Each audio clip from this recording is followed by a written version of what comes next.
Bonjour à tous, j'espère que vous allez bien. Je suis très contente de vous retrouver dans ce nouvel épisode de podcast lecture. Alors, vous ne l'avez pas vu parce que j'avais beaucoup d'avance dans mes enregistrements de vidéos, mais en fait, il s'est écoulé 10 jours entre l'enregistrement de cette vidéo, de cet épisode de podcast et le précédent. J'ai été bien enrhumée, bien KO, etc. Comme beaucoup, je pense, hein, l'automne ne nous a pas épargnés, il n'y a pas de souci, on sait qu'il est là, il se manifeste avec toutes les petites maladies que je déteste, et les enfants n'ont pas été épargnés non plus, c'est d'ailleurs comme ça que j'ai eu la chance de tomber malade, hein. Ça arrive souvent par ce biais-là à la maison. Voilà, donc écoutez, ici ça va mieux, il y a peut-être encore une voix un peu, voilà, peut-être encore une tête bien fatiguée, mais ça va mieux. J'espère que de votre côté ça va, que c'est pas trop violent, et voilà, on entend le Covid qui revient, et puis tous les rhumes, les gastro et compagnie, donc voilà, je souhaite que votre santé aille bien, et si c'est pas le cas, que vous soyez quand même en état de lire, hein. Ça aide quand on n'est pas bien, voilà, mais faut être pas bien, mais pas trop mal non plus. Voilà, alors, j'ai pas d'événement littéraire, alors ça tombe très bien, j'en avais pas du tout durant la semaine dernière, donc je n'ai rien loupé parce que j'aurais pas été capable d'y aller, mais j'ai reçu des livres, j'ai reçu des livres, je suis contente, moi j'aime bien quand il y a des petites choses dans la boîte aux lettres. Et je vais vous parler de 4 livres que j'ai lus. Eh bien écoutez, on commence avec les nouveautés dans la palle. Alors, nouveautés dans la palle, j'ai reçu la T-Box, la dernière T-Box qui est sur le thème de Paulo Coelho. Si vous voulez en savoir plus sur la T-Box, alors sur le contenu, moi j'aime bien faire des petits réels quand je reçois les T-Box. C'est toujours un plaisir parce qu'en fait, dans une T-Box, on a, alors je vais pas vous montrer parce que je l'ai rangé, c'est-à-dire que j'enlève un peu ce qu'il y a dans la boîte et tout. Alors il y a toujours une très belle boîte et il y a plein de thés différents, de marques différentes. Et je prends souvent ces thé box comme la possibilité de découvrir des thés que je ne connais pas, des goûts que je ne connais pas, des associations que je ne connais pas et des marques que je ne connais pas.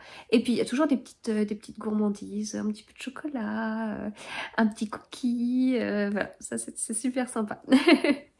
Donc voilà, moi j'adore le concept et je remercie énormément la T-Box de m'envoyer leur T-Box en fait, hein, et de me permettre de faire cette découverte. Pour la T-Box avec sur le thème de Paulo Coelho, il y avait un livre. Alors, on a été plusieurs influenceuses, je sais pas si on peut utiliser ce terme, mais on va dire ça, plusieurs influenceuses littéraires à recevoir cette T-Box avec un livre différent. Alors, moi, ma couleur préférée, c'est le vert. C'est le vert, j'en porte pas assez, mais c'est le vert. Donc, inutile de vous dire que j'adore cette couverture. J'aime beaucoup l'illustration. Et je n'ai jamais lu de livre de Paulo Coelho. Il faudrait. Bien entendu, j'en ai entendu parler. Bien entendu, il y a certains livres comme L'Alchimiste où il faudrait que je le lise, je pense. Là, on est sur Mactube, je ne sais pas si ça se prononce comme ça. Et donc, sur la quatrième de couverture, que je n'ai pas encore lu, mais je sens que lire ça va me donner envie de le lire tout de suite. Le voyageur songe à sa propre vie. Comme toute existence, elle est faite des fragments de tout ce qui lui est arrivé. Les situations qu'il a vécues, des extraits de livres qu'il n'a pas oubliés, les enseignements de son maître, des histoires que lui ont contées un jour ses amis, des réflexions sur son époque et sur les rêves de sa génération. Et il s'efforce de comprendre sa propre construction spirituelle. Recueil de paraboles inspirées à l'auteur par les sources et les folklores les plus divers, Mactube est un véritable trésor de sagesse. Et donc c'est présenté comme ça. Donc ça se lit vite puisqu'on n'est pas sur des pages complètes. Mais Non mais enfin ça me donne envie de le lire. Voilà, ça me donne envie de le lire. Et vu comment c'est écrit, ça peut peut-être être pas mal de se dire tiens je pioche une idée genre tiens allez chaque jour je me pioche 2-3 idées dedans. Je lis mes 2-3 pages, je m'en imprègne, je réfléchis sur ça et parce que je pense que c'est comme ça que ça se lit en fait. Hein. Enfin faut peut-être mieux éviter de le lire voilà, comme un roman d'une traite, s'en imprégner et voilà. Ah, mais ça me plairait bien de faire ça. Je réfléchis en même temps. Mais ouais, si, un peu comme quand il y a des livres calendrier de l'Avent. Mais là, ce serait pas calendrier de l'Avent, mais voilà, me prendre peut-être chaque soir, au moment où je me pose, 1 ou 2 idées, m'en imprégner, réfléchir. Si c'est bon, je passe à la suivante. Puis un côté apaisement, hein. Ce serait, je ne sais pas faire de méditation ni quoi que ce soit, mais ça peut être mon moyen de me poser. Écoutez, c'est à creuser, il y a un truc là. J'ai reçu de la part d'HarperCollins ce livre, Obscuritas, une enquête de Reke et Vargas de David Lagerkrantz. C'est pas pour les booktubeuses, hein, ces noms. La couve, magnifique. Donc je vais enlever le petit bandeau que je ne garde pas de toute façon. C'est beau, hein? Et puis en plus avec une matière... Enfin, je sais pas comment dire, au toucher, c'est assez agréable en fait. Alors, cet auteur, ah tiens, c'est marrant, avec ces 2 enquêteurs librement inspirés de Holmes et Watson. Trop bien, j'avais pas vu ça. Ah, ça m'intéresse vachement du coup. Effectivement, là on voit l'improbable duo se retrouve face à la CIA et qu'émergent des liens avec les talibans. Donc effectivement, on est sur un Holmes-Watson hyper moderne, mais ah tiens, ça m'intéresse du coup. David Lagerkrantz est suédois. Et en fait, comme c'était écrit sur le bandeau, c'est lui qui a écrit les tomes 4, 5, 6 de Millennium. Millennium qui était la série de Stieg Larsson.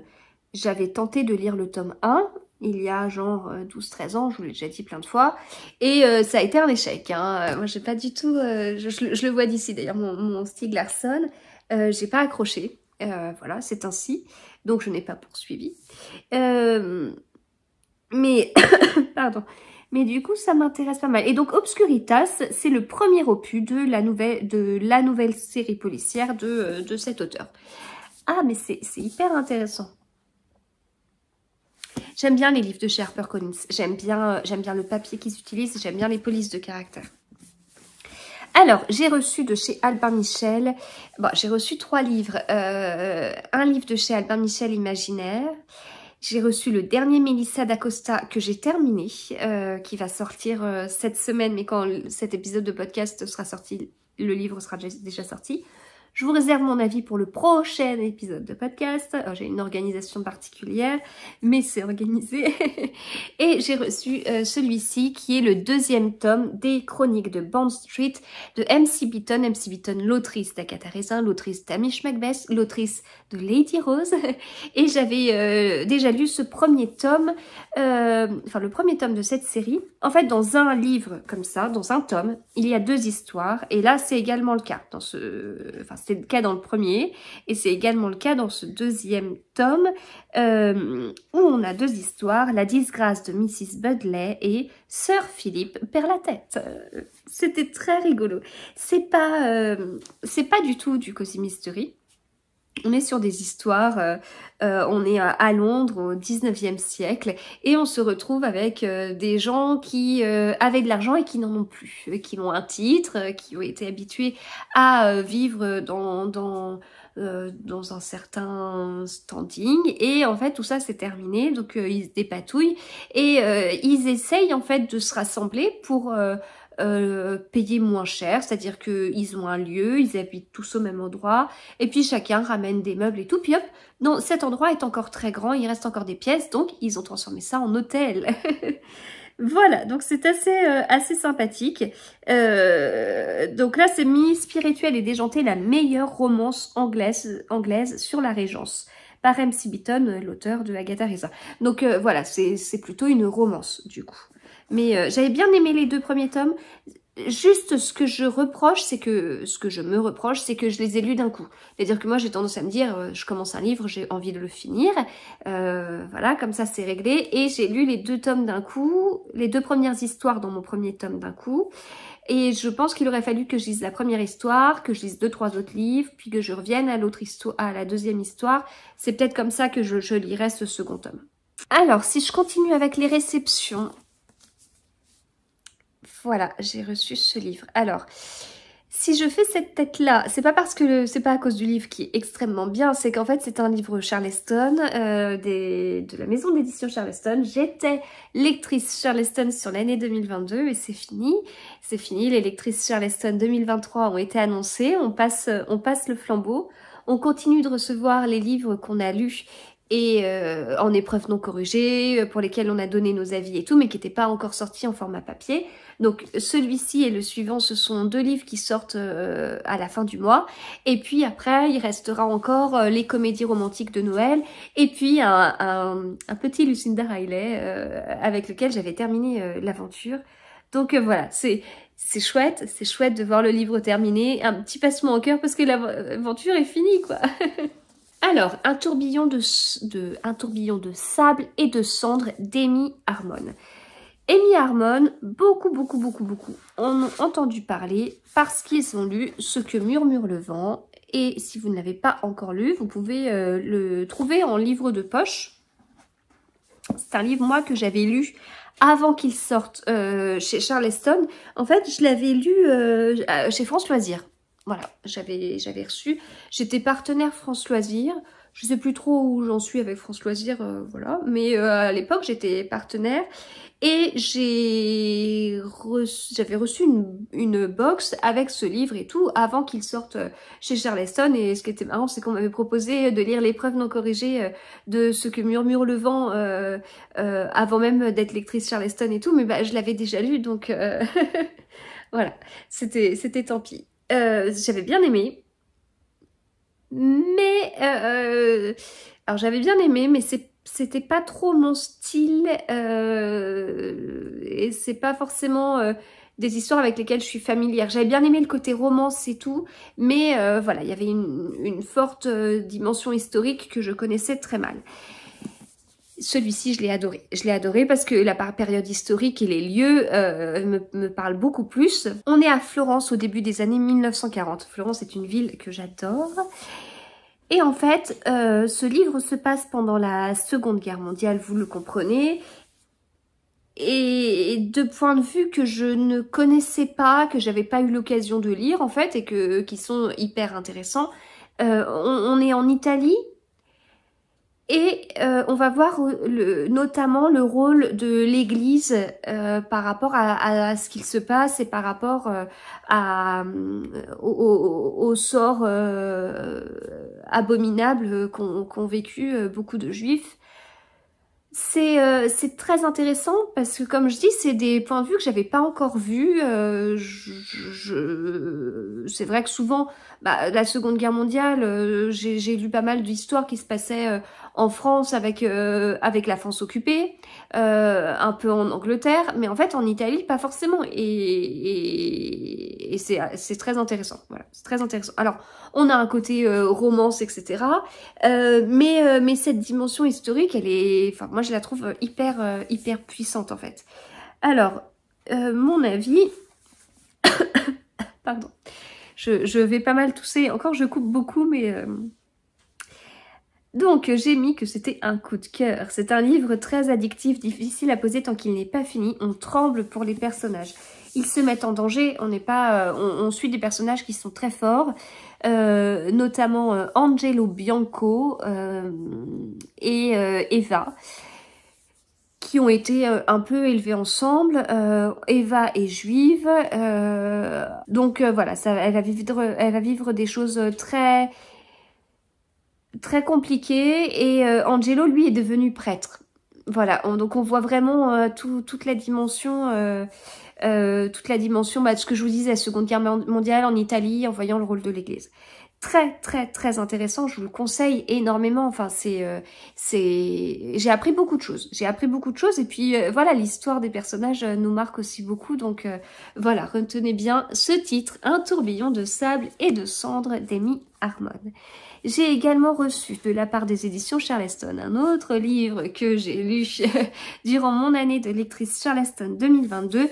Il s'agit de La petite librairie de Riverside Drive de Frida Skybeck.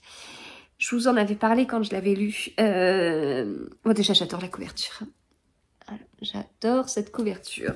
Alors, Frida Skybeck, en fait, elle est suédoise, mais l'histoire se passe plutôt en Angleterre. Et plus particulièrement à Londres. Et en fait, j'y allais un peu mitigée dans cette lecture. J'ai souvent des a priori, hein, j'ai des attentes en tant que lectrice. Et là, j'étais un peu perturbée sur le côté Frida Skybeck. On est sur une autrice suédoise. Moi, quand on me dit, tiens, un auteur suédois, je dis, tiens, un petit polar nordique. Voilà, donc... Là, j'ai vite compris que ce n'était pas du tout le cas. Et puis, La petite librairie, et ben, en fait, ces titres, je commence à être lassée de La petite librairie, machin, La bibliothèque de machin, Et en fait, je suis lassée parce qu'à chaque fois, j'ai des attentes sur... je vais m'attendre à ce que on soit vraiment... plongé au milieu d'amoureux de la lecture, à ce qu'on nous parle de classiques, mais pas forcément. Enfin, voilà, j'ai des attentes par rapport à ça, et souvent, c'est un petit peu... on va prendre une petite partie, un petit pourcentage de ce que peut apporter la librairie, ou de...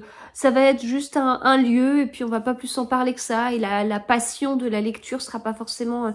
transmise à travers les pages. Enfin, voilà, je suis souvent déçue. Je trouve du coup que c'est des titres vraiment accrocheurs, et après ça retombe.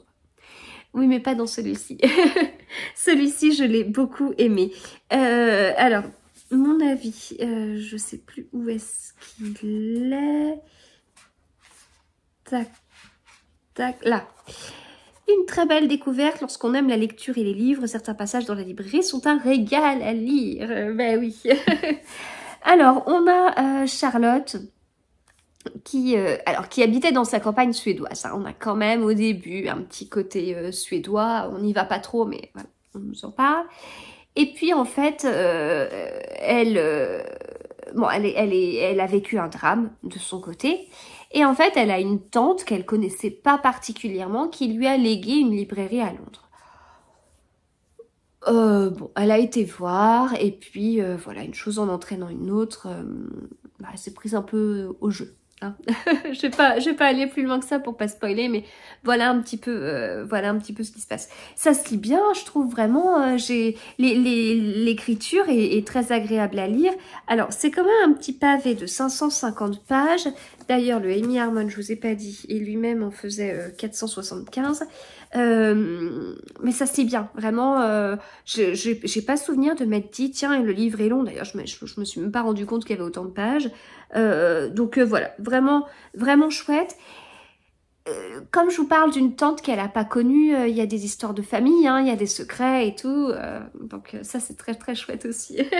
Voilà, donc je vous conseille ce livre, La petite librairie de Riverside Drive.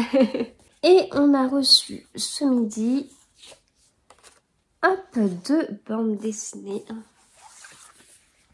L'encyclopédie des peurs, le tome 1, la cluophobie, et le tome 2, la coulrophobie.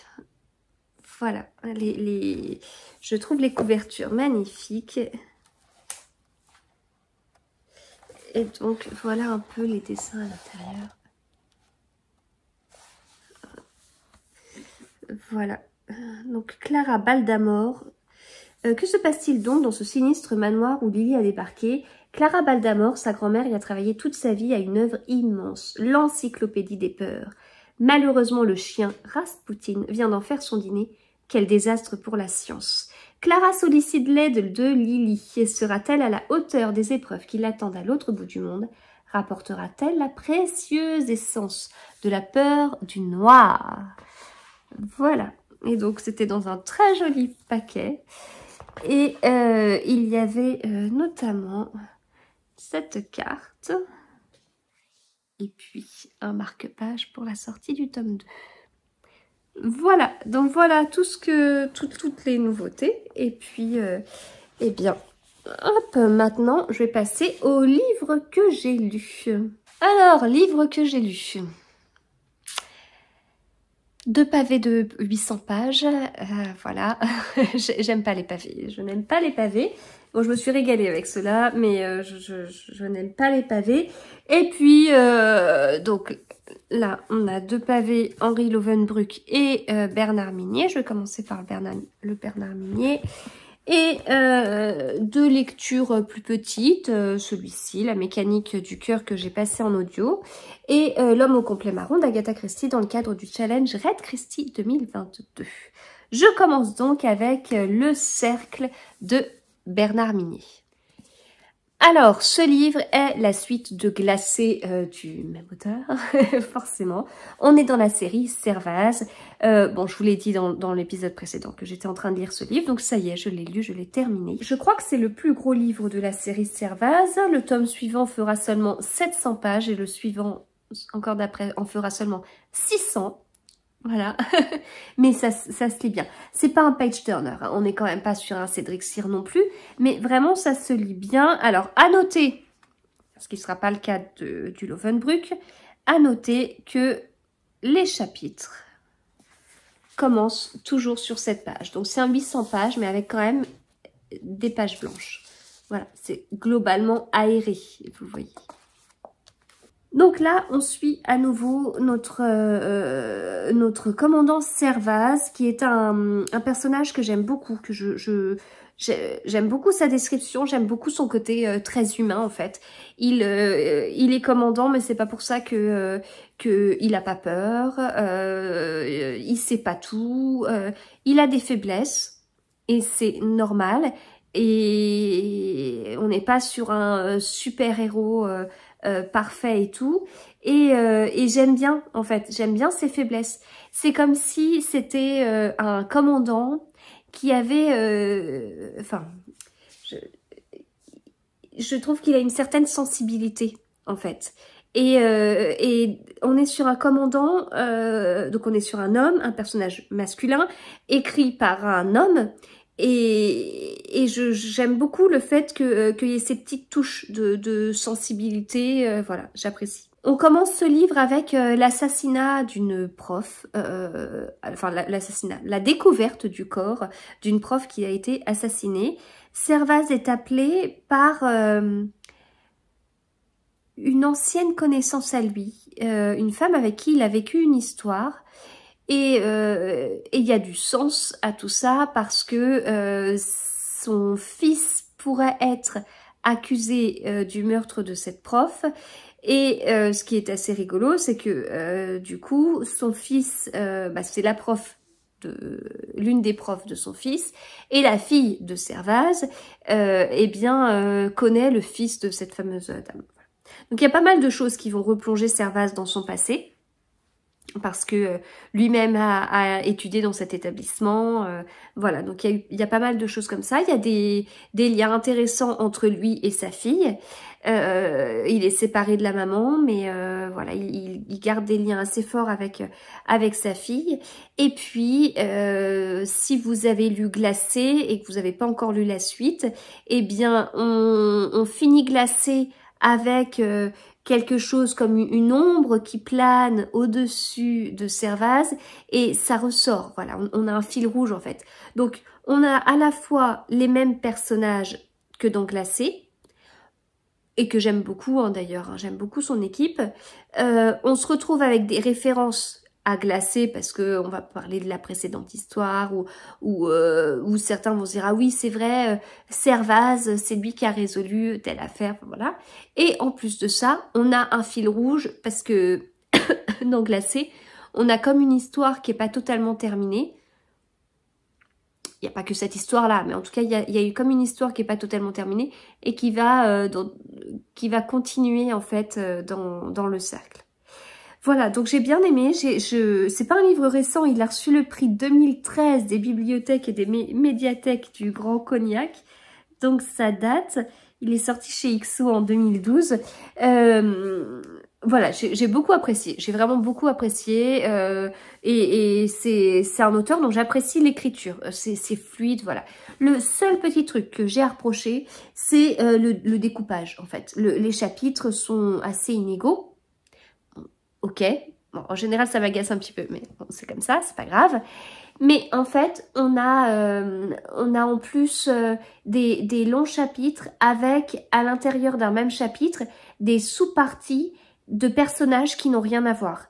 Et le chapitre d'après, il est très petit par rapport au chapitre, il peut être très petit par rapport au chapitre précédent et ne concerner qu'un seul personnage. Voilà, c'est un découpage qui me perturbe un petit peu, qui ne me paraît pas logique. Enfin, voilà, il y a certainement une raison, hein.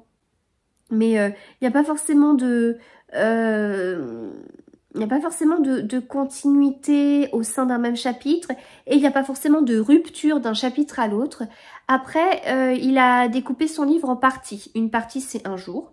Voilà, donc ça c'est assez intéressant. Donc tant qu'on n'a pas changé de partie, on n'a pas changé de journée. Au moins sur le côté temporel, on s'y retrouve assez. Mais voilà, ce découpage en chapitres est un petit peu perturbant. Mais en tout cas, si vous ne connaissez pas Bernard Minet ou si vous ne connaissez pas la série Servaz, eh bien allez-y, allez-y. Et puis bah moi, j'ai le suivant qui s'appelle N'éteins pas la lumière. Pardon. Et puis bah j'ai hâte de le lire, hein, forcément. Ensuite, L'homme au complet marron d'Agatha Christie, qui est un livre que l'autrice a écrit au début de sa carrière. Il est sorti dans les années 1920. Il est sorti en 1924 dans sa version originale. C'est un livre que je lisais pour la 3e fois, dont j'avais de très bons souvenirs. Donc je le lis dans le cadre du challenge Red Christie 2022. Donc le thème global du challenge, c'est les voyages d'Agatha Christie. Et dans le cadre de ce challenge, sur le mois de septembre, on devait lire un livre avec une aventurière. Donc moi j'ai choisi L'homme au complet marron, j'y suis allée hyper gaiement, j'étais super contente de retrouver ce livre, je me rappelais pas forcément de tout, mais je me rappelais très bien de mon avis. Alors en fait j'ai été un petit peu déçue parce que justement j'avais presque trop d'attentes ou trop de bons souvenirs. Je pense qu'à l'époque, c'est un livre que j'ai lu au collège ou au lycée, vraiment, il devait être l'un des premiers Agatha Christie que j'ai lu, et enfin l'un des premiers, peut-être dans les 10 premiers, j'avais déjà lu pas mal de Poirot, et en fait ce livre me paraissait assez atypique et assez original par rapport à... il me paraissait assez original par rapport à ce qu'elle pouvait écrire d'autre.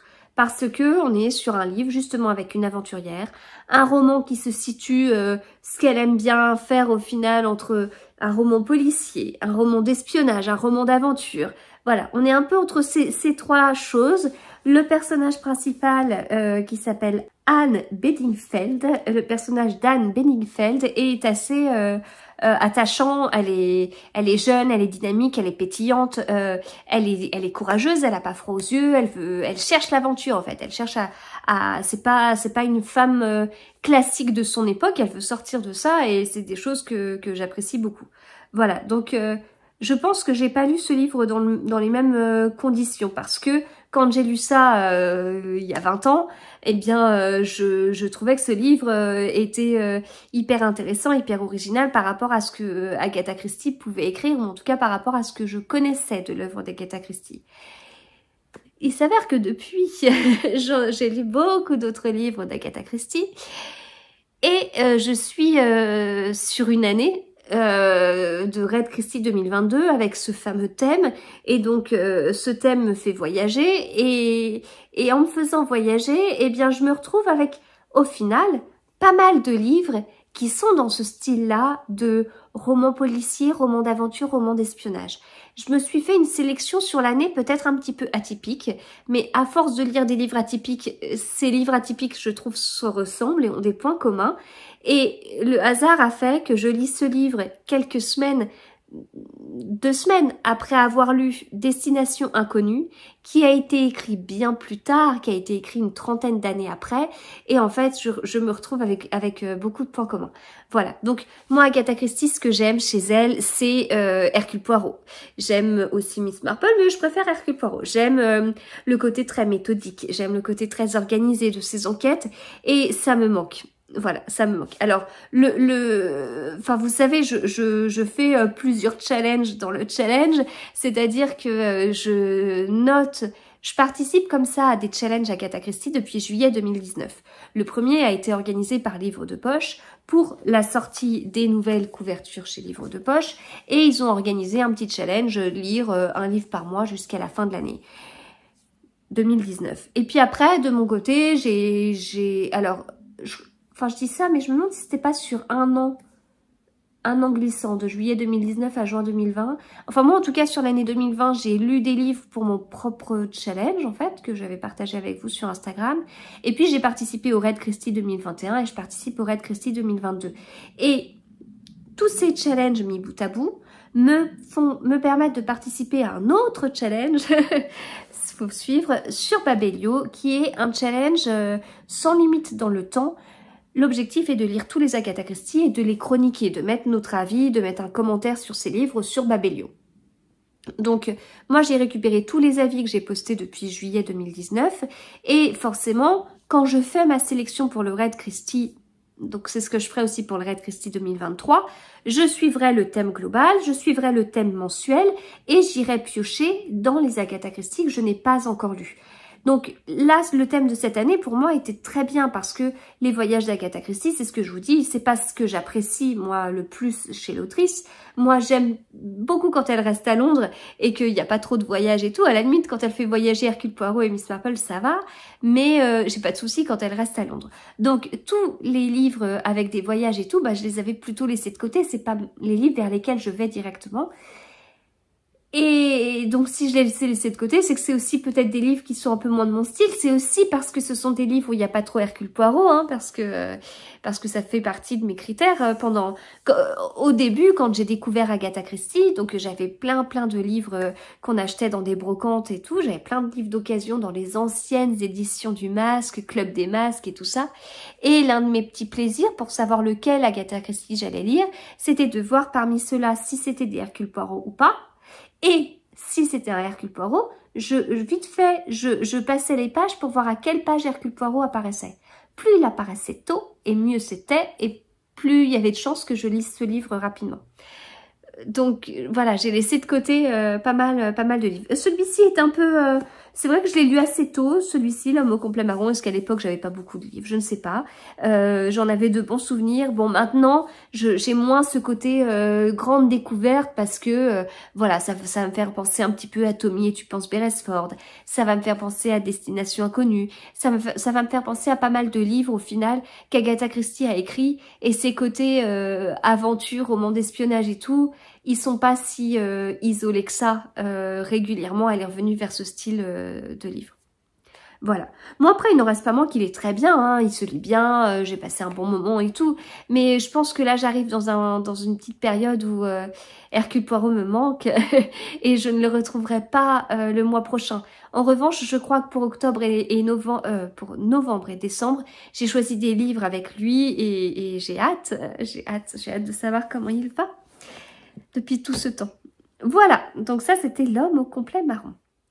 En audio, j'ai écouté La mécanique du cœur de Mathias Malzieu, qui est un livre que j'ai acheté au Livre sur la Place à Nancy. J'avais découvert Mathias Malzieu à la Nuit Blanche des Livres à la Garenne-Colombe au mois de juin, par hasard, c'est-à-dire que je vous l'ai déjà dit, j'arrivais avec Charlotte de Filles d'hiver, et on est tombé direct sur son stand qui était le premier, il y avait personne parce qu'on est arrivé dans les toutes premières. Et voilà, Mathias Malzieu, c'est quand même un sacré artiste. Je ne pouvais pas laisser passer cette chance. J'avais pas du tout prévu d'acheter un livre, mais j'en ai acheté un. J'ai pris Le Guerrier de porcelaine parce que je me souvenais d'avoir vu Angie de Madame Chachali avoir donné un avis assez positif dessus. Ce qui est assez drôle, c'est que je me souvenais pas qu'elle l'avait écouté en audio, et si elle l'avait écouté en audio, ce que j'ai fait aussi par la suite, et c'est un excellent livre audio. Le livre audio apporte énormément, je pense, à l'histoire, lu par l'auteur, c'est tellement précieux, puis c'est un artiste multifacette, quoi, hein. C'est un excellent chanteur, enfin, il y a beaucoup de choses autour de ça, on n'est pas uniquement sur un auteur, et donc ça a du sens aussi, je trouve, d'écouter le livre audio lu par lui-même. J'avais beaucoup aimé, j'avais énormément aimé le sujet. On était sur l'histoire de son père pendant la Seconde Guerre mondiale, très émouvant, très poétique, une très très belle écriture, voilà.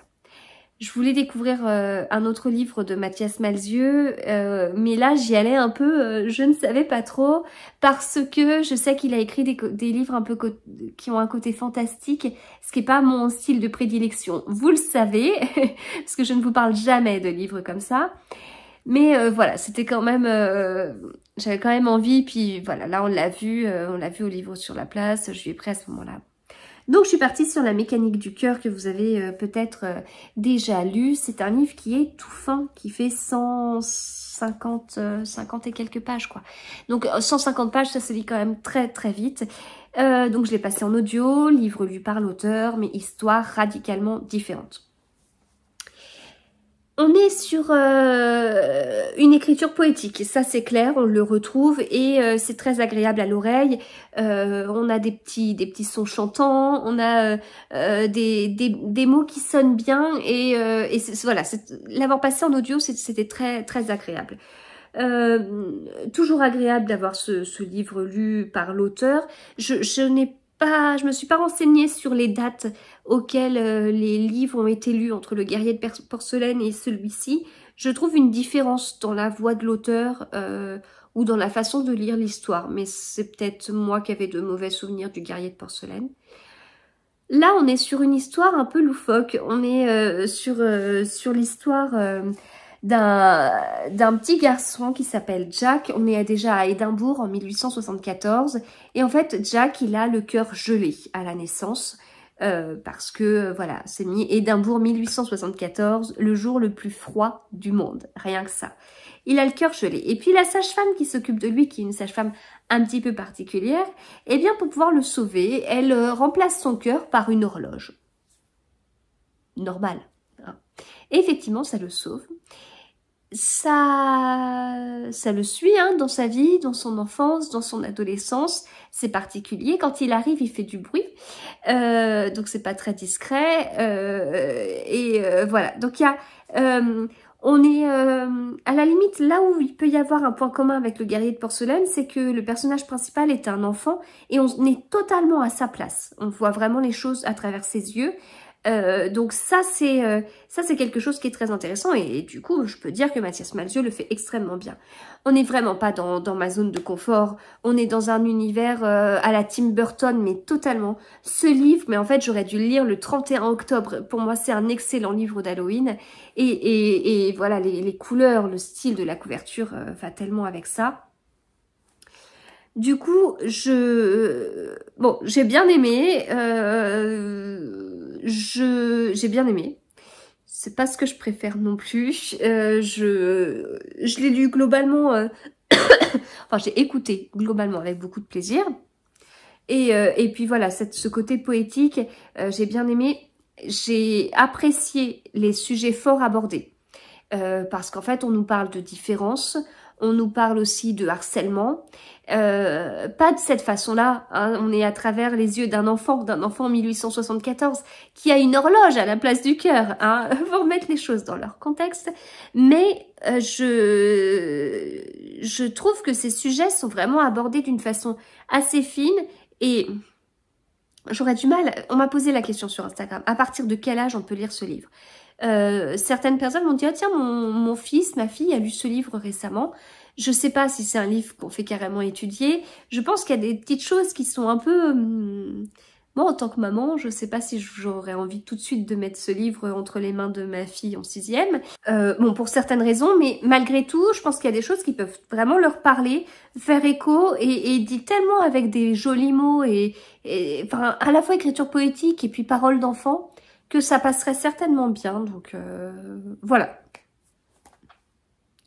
La mécanique du cœur. Alors, ce qui se passe, c'est que j'ai pas prévu de lire d'autres livres de Mathias Malzieu. Si j'ai l'occasion de le voir à un autre salon, je vais me dire, oh, j'ai encore envie d'aller le voir, Mathias Malzieu, parce qu'il est tellement sympathique. J'irai, j'y parlerai du fait que j'ai lu ce livre, j'échangerai un petit peu avec lui, puis je lui en reprendrai un autre, que j'écouterai en audio, lu par l'auteur, et je vous dirai à quel point c'est magnifique ce livre lu par l'auteur. Et je vous dirai, c'est pas mon style, je sors de ma zone de confort, et la prochaine fois, je verrai Mathias Malzieu, et je lui reprendrai un livre. Enfin, je me sens prise dans un engrenage, mais voilà, écoutez, c'est pas grave. Je passe maintenant à ce livre, J'irai tuer pour vous d'Henri Lovenbruch, qui est donc, comme je vous le disais, un petit pavé. Alors, j'ai acheté ce livre à la foire du livre de Brive l'année dernière, et la foire du livre de Brive arrivant. C'est bien que je le sorte de ma palle, hein, n'est-ce pas? J'étais pas hyper motivée parce qu'il est costaud, il est vraiment costaud. Après, bon, je commence petit à petit à me dire, ouais, c'est vrai que je suis pas fan des gros livres. Voilà, je suis pas fan des gros livres. J'y vais en me disant, j'espère que ça va pas être ennuyeux et tout ça. Et franchement, les derniers gros livres que j'ai pu lire ne sont absolument pas ennuyeux. Et limite, je trouve qu'il me manquerait des pages. C'est le cas pour Le Cercle de Bernard Minier. J'aurais pas dit non à une petite centaine de pages en plus parce que j'étais bien dans l'histoire. C'est pareil pour celui-ci. Je suis bien dans l'histoire. Pourquoi pas une petite centaine de pages en plus dans J'irai tuer pour vous. Voilà, donc au final, je vais peut-être changer un petit peu ma façon de raisonner. Bon. Après, c'est vrai que si je lis un livre de 800 pages, je ne lis pas à côté 2 livres de 400 pages, voire 3 livres, hein, voire 3 Agatha Christie de 250 pages. Donc, je ne lis qu'un livre. Mais au niveau de la place dans ma palle, ce qui est aussi important, un pavé comme ça prend bien la place de 2 ou 3 livres. Hein, ça, on est d'accord. Donc, ce livre, je l'ai pris pour plusieurs raisons. Henri Lovenbruch, moi, c'est un auteur que je connais de nom, que je connais très bien de nom, parce que c'est moi qui range les bibliothèques à la maison. Alors, je me fais aider de mon mari maintenant, parce qu'on en a vraiment beaucoup. On a beaucoup de livres, mais je fais ça depuis qu'on est installés ensemble, de ranger nos livres. Je sais même plus comment moi-même... Si moi-même, de toute façon, dans ma bibliothèque, quand j'étais lycéenne, étudiante, je les rangeais déjà par ordre alphabétique, mais à un moment donné, on s'est mis ensemble, on a mis nos livres en commun, et on a rangé tous ces livres par ordre alphabétique, et puis on a fait grossir en plus nos bibliothèques, voilà. Mais Henri Lovenbruch, ça date, hein, ça fait depuis un petit moment qu'on en a dans nos bibliothèques, dans la collection Fantasy de chez France Loisirs, parce que mon mari a adoré la série de la Moira et Gallica, ils sont en face de moi. et donc c'est vrai que pour moi, Henri Lovenbruch, bah, c'était un auteur de fantasy. J'avais pas été plus loin que ça. Ouais, mais pas que, en fait. Ces derniers temps, j'ai pas mal entendu parler d'Henri Lovenbruch par des auteurs que j'apprécie, genre Olivier Ball, Olivier Norek. Voilà, le côté un peu... ah ouais, mais c'est Henri Lovenbruch, quoi. Ok, d'accord, donc ça m'intéresse, mais il a écrit quoi que je pourrais lire, en fait? Et c'est un peu comme ça que je suis arrivée sur son stand. Qu'est-ce que je pourrais lire? Et en fait, c'est un gars qui m'impressionne parce que... ouais, il a l'air d'être assez doué, effectivement. Il a l'air d'avoir de nombreuses compétences, des compétences dans plusieurs domaines de la littérature, puisque c'est... Mon mari avait bien aimé cette fameuse série, mais là, moi, je lui avais pris... Faut que je regarde d'ailleurs, parce que ce que je vois en face de moi, c'est la Gallica et la Moira, mais faut que je regarde derrière, et je ne le vois pas d'ici. Je lui avais pris... Je crois que j'avais pris Le Loup des Cordeliers et lui-même s'était pris la suite. Donc c'est possible que ceux-là, on les a à la maison. Donc côté historique, qui a eu pas mal de succès et tout, mais ça m'attirait un petit peu moins. Et puis voilà, il m'a décrit un peu ses livres et puis il m'a parlé de celui-ci. Moi, j'ai retourné et j'ai vu direct 1985. Oui, c'est pour moi. C'est pour moi.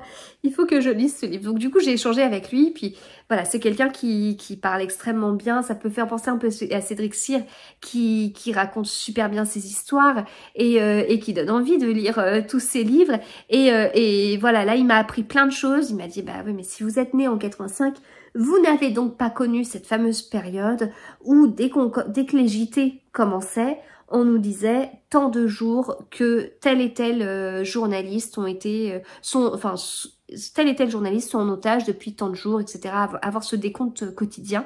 Et voilà. Et donc en fait, ça décrit toute une période que alors je suis censée avoir connue, mais bien sûr je n'ai aucun souvenir de cette période de fin 85, 86, 87 avec énormément d'attentats en France, notamment à Paris.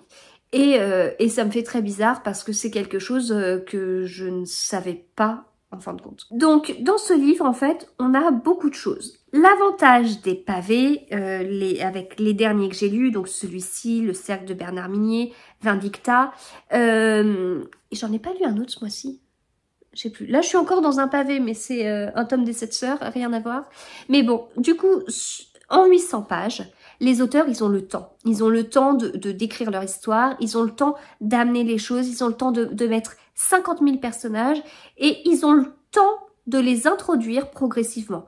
On n'est pas pressé, on n'est pas dans un livre de 150 pages, on n'est pas dans un roman d'espionnage policier d'aventure de 250 pages. Là, on a 800 pages et donc on peut se permettre de passer 30, 40, 50 pages sur un seul personnage si on veut, puis hop, en introduire 2, 3, etc. Et c'est quelque chose que j'apprécie. Je trouve que justement dans ce livre, on a ce côté où on nous introduit progressivement des choses et donc à la fin, c'est comme un jacquard en tricot. Je suis repartie à tricoter des jacquards. On commence notre tricot, on a une couleur, ok. On nous introduit une deuxième couleur, puis on jongle avec les deux couleurs, ok. On peut introduire une troisième couleur, etc. Et donc à la fin du livre, si on se pose 2 secondes, on peut se dire, waouh, qu'est-ce que c'est complexe. Je jongle entre un tueur français, engagé par les renseignements pour pouvoir protéger les Français.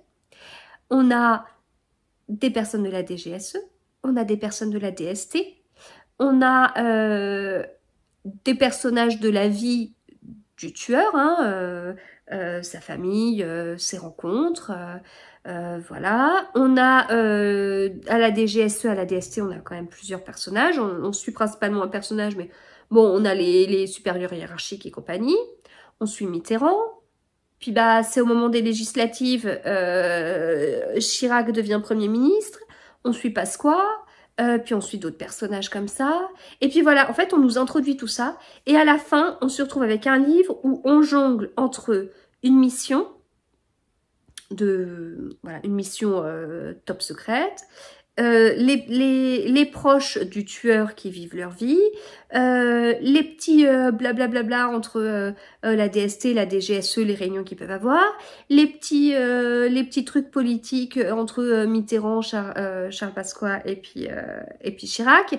Enfin voilà. Ça peut paraître d'une incroyable complexité, mais il nous a tellement guidés, il nous a tellement tenus par la main, puis il a 800 pages pour lui, donc je veux dire, il s'organise comme il a envie et il arrive à pas nous perdre, ce que j'ai énormément apprécié. Les chapitres sont globalement courts, le livre, quand je vous dis qu'il fait 800 pages, il fait 800... Alors, j'enlève les remerciements. J'enlève la partie bibliographie. Il fait 826 pages et il n'y a pas de pause. Enfin, je dis ça s'il y a des parties, pardon. Je ne veux pas mentir. Voilà, il y a des parties. Donc, il y a 4 livres. Voilà, donc quand on a une partie qui s'appelle un livre, donc la livre 4e, on a une page quasiment blanche. Mais les chapitres s'enchaînent comme ça. Voilà. Pas de pause, même pour un chapitre, pas de saut de page, hein, pas de saut de page quand on change de chapitre. Donc, on les sent, les 800 pages, on les sent. Et en même temps, quand le livre s'est terminé, bah, j'aurais bien voulu encore un petit peu, j'aurais voulu suivre encore les personnages un petit peu plus. On fait un saut dans le temps sur la fin et... ouais, j'aurais voulu les suivre, j'aurais voulu...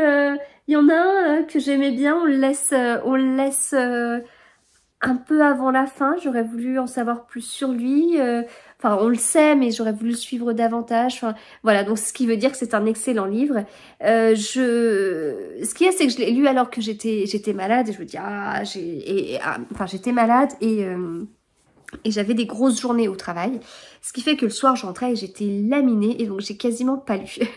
Et donc ça m'a fait 2 soirs de lecture en moins. Donc ce livre j'ai lu sur 5 jours, dont 2 soirs où j'ai quasiment pas lu. Quand je dis que j'ai quasiment pas lu, c'est que j'ai lu 20 pages en 2 jours, quoi. Alors, sur un livre de 826 pages, waouh, c'est bien. Donc autrement dit, les 800 autres pages, je les ai réparties sur 3 jours. Et j'ai beaucoup aimé. J'ai beaucoup aimé. Très, très belle écriture.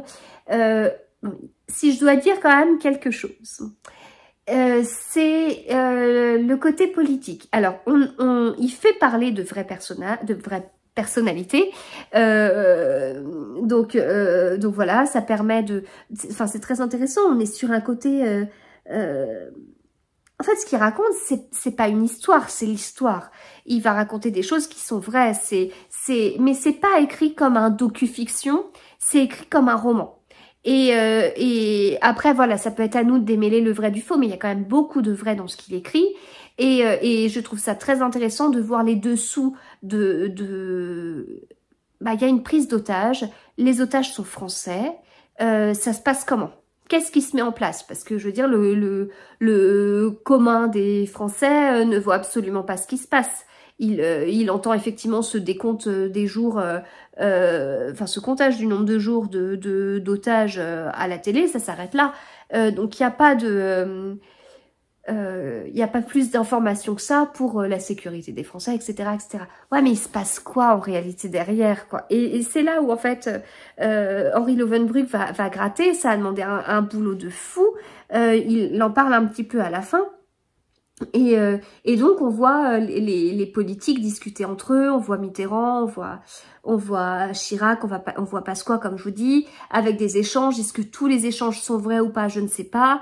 Il y a des choses, je sais que c'est vrai parce que il y a le débat pour les présidentielles de 88 avec les fameux échanges entre Chirac et Mitterrand. Alors, même si personnellement j'avais 3 ans en 88, les échanges, je veux dire, j'ai vu et revu à la télé, je connais quasiment par cœur ce qu'ils se sont dit et les petites piques, voilà, la petite pique de Mitterrand, voilà. Donc ça, quand il en parle, ouais, ça je sais. Enfin, mais le reste, j'en sais rien. Surtout qu'il y a des choses qui sont dites un peu à huis clos. Donc voilà, c'était très intéressant de les voir, mais je vais arriver au petit point négatif parce que j'y suis toujours pas. C'est que il y a un énorme rôle des politiques dans ces histoires. Il y a un énorme rôle qu'on sous-estime peut-être quand on voit pas tout, mais voilà, il y a un énorme rôle. En plus, il y avait les élections, enfin, il y a une espèce de manigance politique avec un jeu en plus pour chaque camp politique français à l'approche des élections. L'objectif était de faire capoter l'autre camp, quitte à ne pas récupérer les otages. C'est horrible, hein. C'est vraiment horrible. Jusqu'où on est prêt à aller juste pour gagner des élections, vraiment, c'est assez fort. J'ai du mal à le dire. J'ai du mal à le dire en mettant les formes. Je ne sais pas si ça a toujours été très neutre. En fait, moi, ça me titillait par moments parce que j'avais l'impression que certains personnages étaient assez chargés, assez montrés du doigt, etc. Et avec un côté peut-être un peu trop parti pris, alors que le camp en face était décrit d'une façon neutre. Et j'aurais apprécié que le même traitement soit fait pour les deux camps, en fait. Voilà, bon, j'irai pas plus loin que ça. Je suis assez sensible à ça au niveau de mes lectures. Pour plusieurs raisons. Bon, je rentrerai pas dans les détails. Je rentrerai pas dans les détails. Mais voilà, je suis assez sensible à ça. Je le suis d'autant plus que peu de personnes ont le même avis que moi parce qu'ils doivent pas être du même camp que moi ou j'en sais rien. Mais enfin, si je sais que c'est le cas. Mais du coup, c'est ce côté qui est, voilà, ouais, il y a des saletés qui ont été faites. mais voilà, qu'on traite les personnes de la même façon, en fait. C'est peut-être ce côté qui m'a un petit peu titillé, où je me suis posé quelques questions. Je trouvais qu'on chargeait un petit peu beaucoup certaines personnalités et un petit peu moins d'autres qui... voilà. Après, il y a des petits clins d'œil, hein, des petits clins d'œil à des choses que nous, on connaît sur certaines personnalités et qui ont été dévoilées aux Français bien après. Hein. On sait que Mitterrand était assez doué pour les secrets. Donc j'ai bien aimé ces petits clins d'œil, mais voilà, peut-être un traitement différent. Je sais pas, écoutez, je sais pas. Je suis ouverte pour en parler, mais de façon neutre. Donc excellent livre, et j'ai bien envie de lire d'autres livres d'Henri Lovenbruch qui, au final, est une sacrée découverte, un très bon auteur, et je suis très admirative du travail en fait qu'il a pu effectuer de recherche et pour nous transmettre une histoire comme ça, voilà, assez incroyable. Et les personnages sont assez forts et bah écoutez, c'est des histoires qui datent d'il y a plus de 30 ans, nous sommes d'accord. Et en fait, pouvoir les suivre...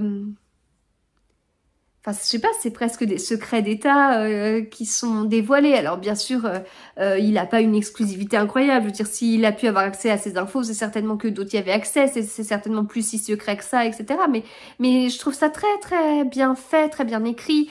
Et même si de mon côté, je suis pas hyper fan je trouve ça toujours très compliqué. Parfois, dans certains policiers, on nous met une sacrée dimension géopolitique avec en considérant qu'on avait en tête toutes les tensions des pays entre eux. Et ben, c'est pas toujours simple de s'y retrouver. Parfois, c'est trop compliqué et je lâche un peu le truc. Là, je n'ai pas lâché. Je suis vraiment très admirative parce qu'il y a à la fois un travail de recherche, mais il y a un excellent travail pédagogique et de transmission. Et en romançant le tout, quoi. Donc, bah, ça a l'air d'être un sacré auteur. Maintenant, il faut que je confirme avec d'autres lectures, mais ouais, c'est un sacré truc. Je le verrai plus pareil, en fait. Henri Lovenbruch, la prochaine fois que je le verrai, je dis, ah ouais, sacré bosseur, en fait. Sacré bosseur.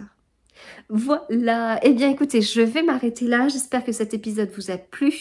Je vous retrouve de toute façon très vite pour vous parler de plein d'autres lectures, dont le dernier livre de Melissa d'Acosta qui me remue encore un petit peu. Et voilà, écoutez, d'ici là, je vous souhaite d'excellentes lectures.